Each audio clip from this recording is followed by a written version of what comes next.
Something happened to me a few months ago while I was traveling from one end of the country to another.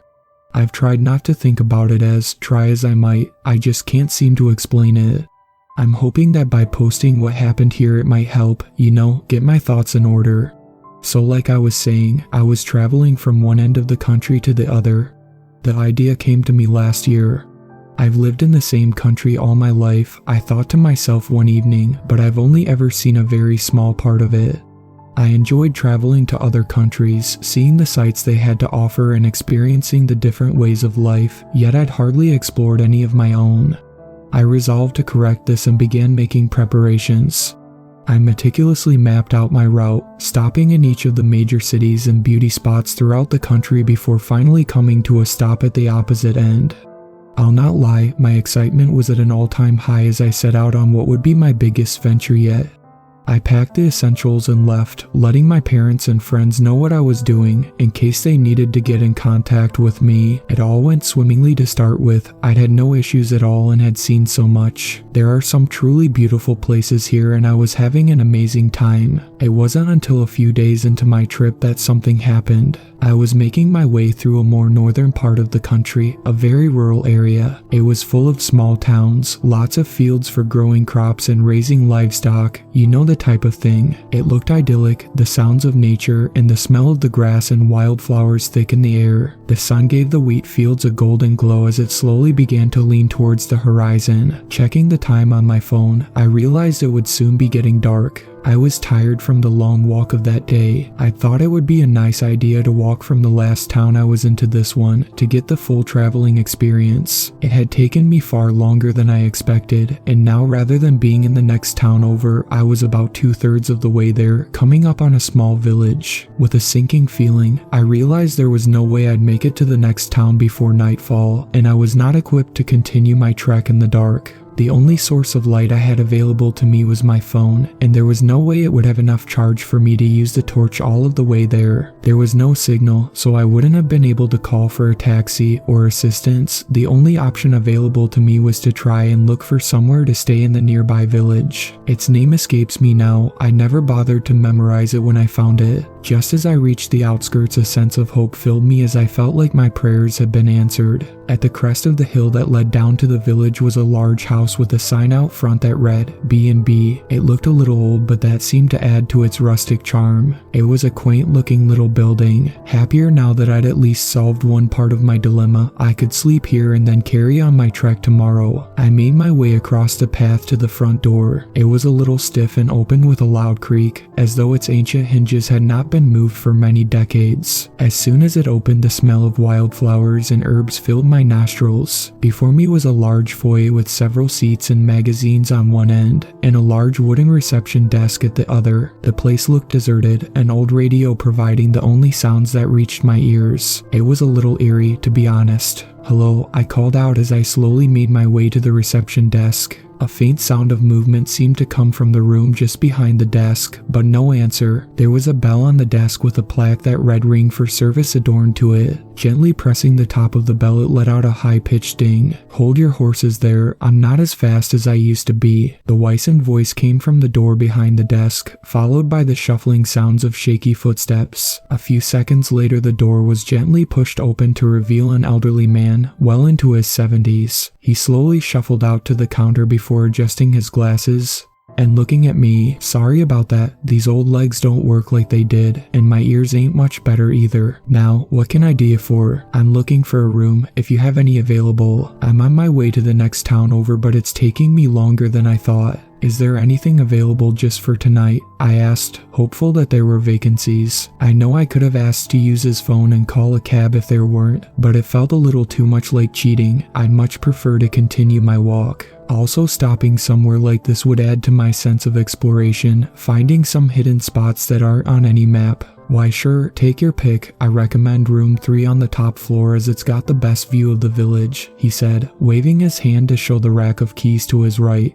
all the while holding a faraway gaze, as though he was looking right through me. As he extended his arm, I noticed a large red mark in the middle of his forearm. It was a bold red. A deep, angry cut was clearly visible amongst the mottled, gray and blue tones of his aged arm. It looked like he'd had a very nasty accident recently. Something about it made my skin crawl, and I turned my attention back to the keys. If that old man saw me looking, he didn't react. "Sure, I'll go with room 3, I said, trying to shake off the strange feeling the old man's arm had given me. "Good choice, that'll be £33 for the night, breakfast included. It starts bright and early at 8 in the morning. If you need anything at all, don't hesitate to call me or my wife Nancy. Name's Jerry," he said. His tone seemed jovial, but his expression never changed, as though it was set in stone. He held out his hand, again revealing that glaring wound on his arm that my eyes couldn't help but be drawn to. Tentatively, I took his wrinkled hand in mine and shook it. "If you can't find us wandering around the place, then check out the back. We like to sit out there some nights and admire the view," he said, handing me the key from the rack. "Your room is just up the stairs and on the left." I thanked Jerry, taking the key and beginning to make my way up the stairs to my room. Jerry waved me goodbye. "See you real soon," he said with a cheery notation, although his face still held the same expression it had all of the way through our conversation. I shuddered. He seemed nice enough, but there was something about him that unnerved me. I couldn't quite put my finger on it. I don't know if it was the faraway look in his eyes as he spoke to me, the strange wounds on his arms, or just the general feeling of the house. All these things seemed innocent enough, but I found that, as I unpacked in my room, I just couldn't relax. The room itself was beautiful, decorated with a tasteful floral wallpaper on one wall, with hues of turquoise and gold. It was bordered by a deep blue on the others, giving the room a calming feel to it. A floor-to-ceiling mirror occupied the far wall, separated from me by a large king-sized bed. Suddenly, all thoughts of the strangeness of the interaction with Jerry left my mind as I took in the view of the rolling hills and meadows leading to the small village in the distance. It was amazing. This is exactly what I'd wanted on the trip, to see things like this. Things you'd never normally see. It was almost perfect, except for the smell. I couldn't smell it constantly, and when I could, it was very faint, but occasionally as I turned around or disturbed something, my nostrils would be met with the stench of iron and mildew. I spent a good half an hour scouring the room, looking for the source, but everywhere I checked was pristine. Nancy and Jerry obviously took keeping this place clean seriously. I tried to push it to the back of my mind.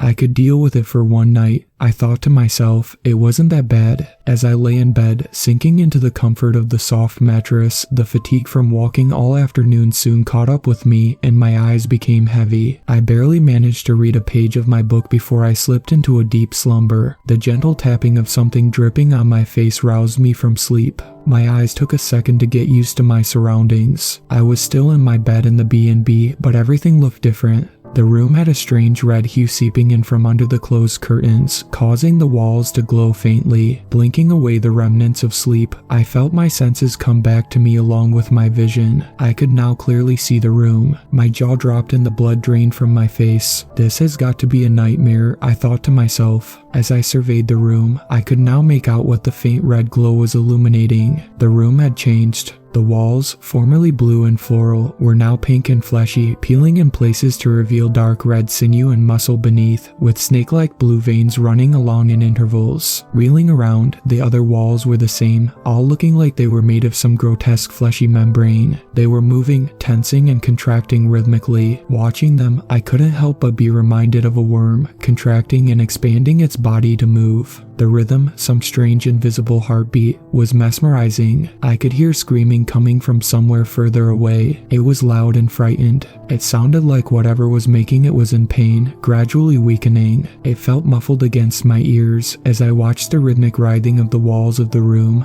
almost hypnotized. A drip hit my face again, snapping me out of my trance. A thick red liquid splattered across me on impact. The stench of iron and mold from before was thick in the air now, coming from this thick liquid. I reached my hand to it, pulling it back to reveal what I could only describe as decaying blood, dark red with black clumps. I nearly vomited, and my mind began reeling. This was a nightmare, this had to be. It was so vivid, it felt so real. I needed to wake up. I tried to wake myself, slapping myself in the face hard. I felt the sharp sting of the impact, expecting to wake up in the bed again in the dark. A fresh wave of terror washed over me as I realized I was still exactly where I had been. Looking around, I was still met with the fleshy pulsating walls, the deep crimson liquid that was now pooling where my head had been resting, and the horrific screams emanating from somewhere outside of the room. This can't be happening, I pleaded with myself. There is no way this can be happening. But the lingering pain in my face forced me to confront the reality of my situation. I sat there, helpless, not knowing what to do or where to go. I felt trapped in this hellish fleshy realm. I got to my feet, shivering with disgust as my feet seemed to sink into the floor, also fleshy and writhing to that sinister inaudible heartbeat. I could almost feel it pulsing underneath me. A scream from somewhere down the hall grabbed my attention. It sounded frail and close. Slowly I made my way to the door and tentatively reached for the fleshy lump where the handle should have been. It seemed to quiver as I grabbed hold of it, soft and warm in my hand. Shuddering, I gently twisted it. It slowly began to move open on its own, a thick squelching sound coming from it as it slithered its way out, revealing the hall in front of me. It was made of the same fleshy substance that comprised the walls of my room. I could see it writhing and pulsating in time with the sinister invisible heartbeat. With each pulse, droplets fell from the ceiling, pooling in places along the floor, giving off that same terrible odor. Red light beamed in from outside, illuminating the macabre scene in front of me. My mind struggled to comprehend what was happening. I felt like I was in the belly of a gigantic animal, watching its inside slither and writhe. The screaming came again from somewhere to my right. Through the gloomy red glow of the hallway, I could make out the doorway to the owner's room. Made of the same fleshy substance, it was clearly ajar. The screaming seemed to be emanating from further within. I gingerly made my way down the hall, avoiding stepping in any of the foul-smelling puddles dripping from the ceiling. I stumbled several times as the fleshy ground seemed to shift beneath me. All the while the screaming from the owner's room seemed to grow louder and more frantic. I could almost feel the pain in each shout.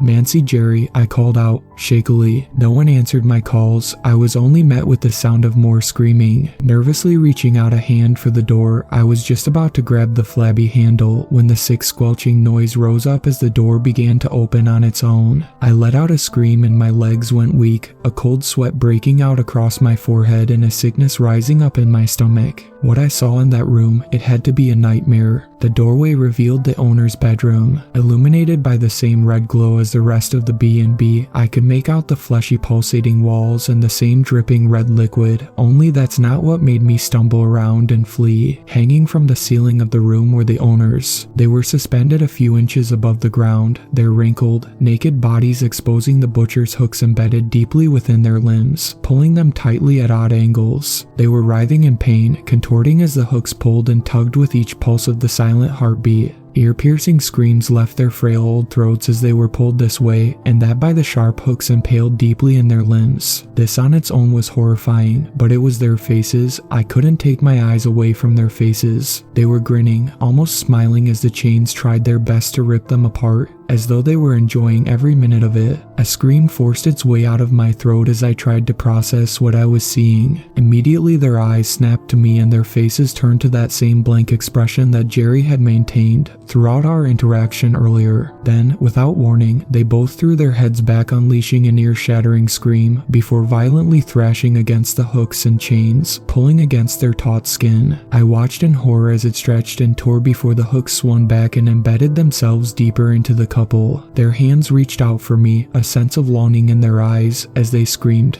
I stumbled backwards, slipping in a puddle of that disgusting red liquid before getting to my feet and running. I needed to get out. I was going mad. I had to be. If this wasn't a nightmare, then that was the only other solution. Another desperate scream escaped the couple's ragged mouths as I turned to flee, my legs feeling like they were fighting against some kind of invisible force. It felt as though I was running in slow motion, the top of the staircase only inching closer, no matter how hard I pushed myself. I had to get out of this place, maybe to the local village. Yeah, the village. There would be someone who could help me there. I rounded the banister, using my momentum to hurl myself down the stairs. I could see the front door now, still made of that same biomass as the rest of the B&B. The world spun as the stairs seemed to shift under my feet, throwing me down like some kind of strange tongue. I fell until, with a painful thud, I fell onto the warm, squishy flesh of the reception floor. Turning around, I could see the stairs contracting back into place like some sinister muscle, giving the illusion that it was not waiting for another opportunity to strike. Panic took hold again as I observed my surroundings down here on the reception floor. The walls were made of the same flabby flesh as the ones upstairs. Blue and purple veins were pulsing through them in time with the inaudible heartbeat.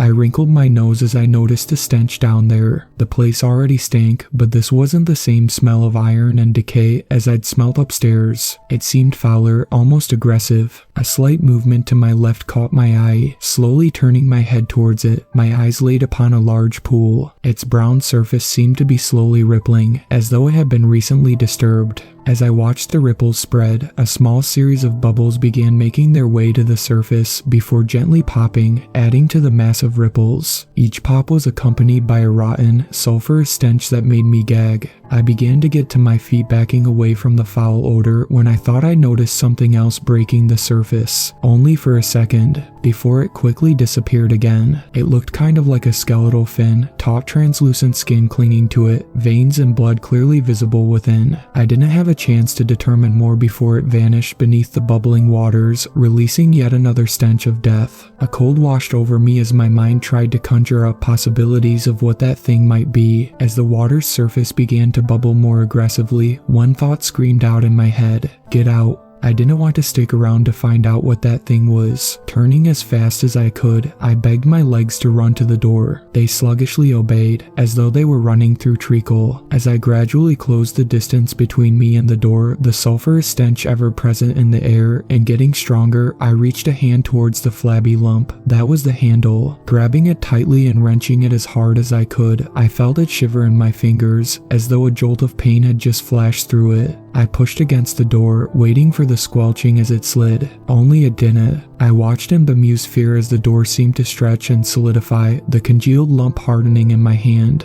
I pushed against it, my hand sinking in slightly, but it resisted me. Terror took over and I threw myself against the door frantically. I was trapped. I couldn't be trapped. Over and over again I threw myself against it. It began to turn a deep purple color where I had slammed my body against it, darkening with each impact. My shoulder was burning, each impact with the solid mass causing a flash of pain to shoot through my side. I was about to give up when, with a wet tearing sound, it started to give. I took a run up and slammed into it one more time, hearing that wet tearing as the door was wrenched from its socket. Dark red liquid spewed forth from where it was previously clinging. I sprawled out into the world outside of the B&B, a sense of relief filling me. That is, until I was able to process what my eyes were seeing. It was the same. My hands, now on what should have been the paving slabs outside leading to the front door, were pressed into the same fleshy mass that the B&B seemed to be composed of. No, I thought to myself, no, this isn't real. It's not real. I got out. I just want to wake up.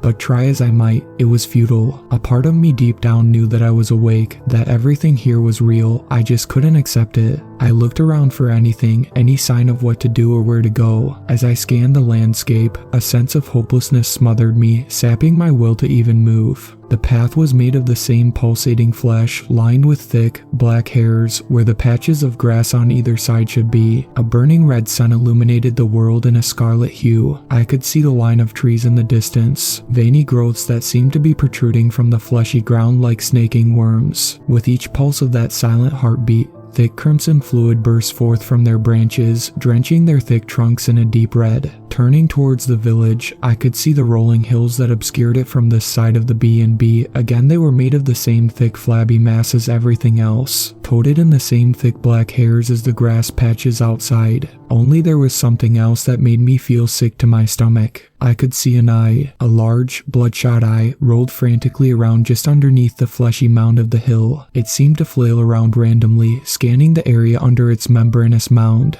Before it turned my way, as soon as its gaze rolled onto me, it stopped dead, staring at me. Its bloodshot pupil contracted, as though it was trying to get a better look at me, but there was something unnerving about the nature of the look. The only way I can describe it is that it felt like it was looking with the same sense of longing as the couple upstairs. Just as I'm beginning to try and process this horrific sight, a wet sound from my left steals my attention. A low, wet gurgling sound mixed with a horrendous cracking, like the snapping of bone. Gingerly, I turn my head, not wanting to see the source of that wretched noise, but unable to stop myself. I can make out movement in the distance, just before the tree line. The silhouette of several large creatures comes into view in the distance. They're huge, almost as tall as the veiny trees themselves. I can't quite make them out clearly from here, but what I can see sent screams of primal panic through me. Limbs, skeletal and sinuous, composed of multiple joints, lead up to a thick mass of wriggling flesh. From a large tear just under where the creature's heads should have been, drooped several thick, red tendrils, swinging back and forth through the air, reaching out in different directions as though scenting for something. They wrapped around the protruding bones around their opening, licking at the taut gray skin beyond.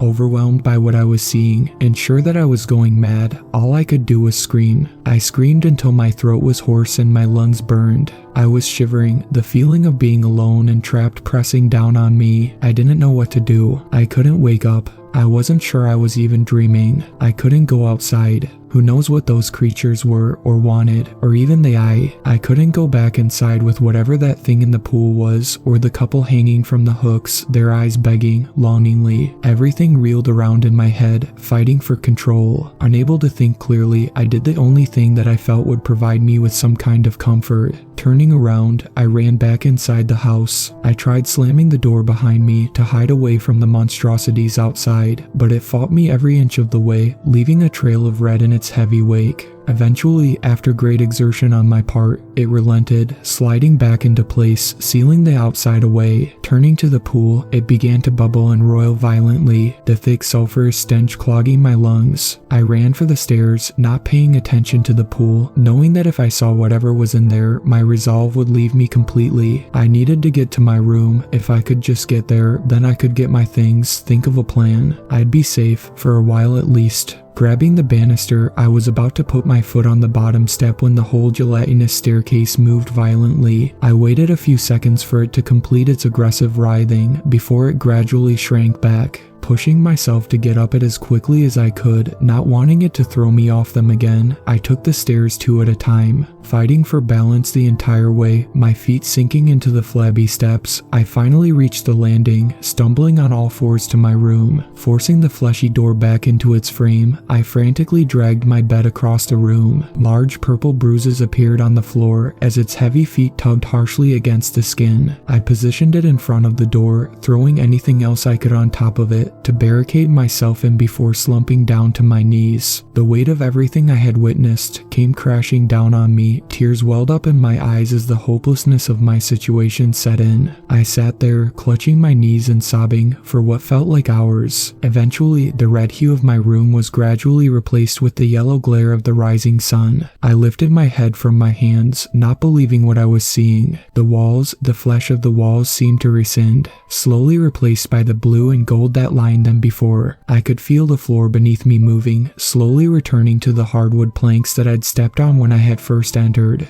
The puddles of thick red liquid seemed to leak away, vanishing into the cracks between the boards. The stench of iron and decay still lingering for a short time afterwards. Within a few minutes it was as though nothing had ever happened. The room had returned to normal, other than the pile of furniture barring the door. I needed to get out, go home, go anywhere other than here. I didn't feel safe. I couldn't trust what I'd seen or was seeing. I tore at the barricade, removing as much of the furniture as I needed in order to squeeze my way out through the now solid oak door. I shakily made my way through the hallway outside, now also returned to its same dingy state. The carpet was soft under my feet as I gingerly walked down the stairs, the entire time expecting them to buck and throw me off in an aggressive reflex. "Hey there, how'd you sleep?" I hear in a cheery voice from my right. My heart sinks as the thoughts of last night fill my brain again. The images of Jerry and Nancy hanging from those hooks, the expressions on their faces and the sounds of their screams echoing in my mind. "You look like you've seen a ghost," he said as he saw my haggard face, concern filling his voice, but not reflected in his blank expression. I could see the same look of longing in his eyes again, and I dropped my gaze. I couldn't stand to look at him. As my gaze lowered, I could see Jerry's arm again. The hairs on my neck stood on end, and I ran for the door as I knew the events of the previous night were definitely real. Shouts of confusion followed me, but I kept running. I needed to get away, as far away as I could. When I looked at Jerry's arm, I could see a new wound near the location of the old one. That in itself isn't what terrified me though. Sure, he was old and he could have got that wound anywhere. Only this one still had a hook hanging from it.